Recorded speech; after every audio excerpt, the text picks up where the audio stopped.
Mana hozir qo'lda shamollash bo'lgan, og'riq kuchli bo'lgani uchun bu hijoma qilingan. Hijoma qilingandan keyin ancha og'riqlari qoldi. Judayam qo'llari shamollab ketganligi tufayli qonda shilliqlik bor. Oyoq og'rig'ida ham, oyoq kasalliklarida ham, tizza og'riqlarida ham, har xil bo'g'im kasalliklarida ham hijoma qilinsa bu maqsadga muvofiq bo'ladi va judayam foydali bo'ladi. Hijoma qilingan oyoq albatta judayam yengil bo'linadi. Birinchisiga qaraganda oyoqda shipora bo'lganda, atyoq bo'lganda, suv yig'ilib ketganda ham hijoma qilsa mana bunaqa suvli bo'lib chiqadi. O'shaning uchun albatta hijoma faqat foydaga yuradi. Uni bilib qo'yilsa, albatta foydaga yuradi.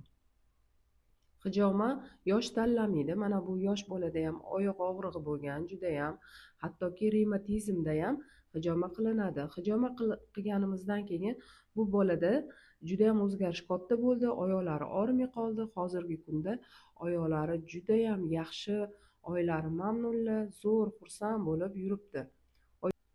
Hijomada hozir skidkalar ketyapti. Kelinglar, og'riqlar bilan yurmanglar, shifosi Allohdan. Magnitli bonkali massajlarga ham skidkalar ketyapti. Sizlarni kutib qolamiz.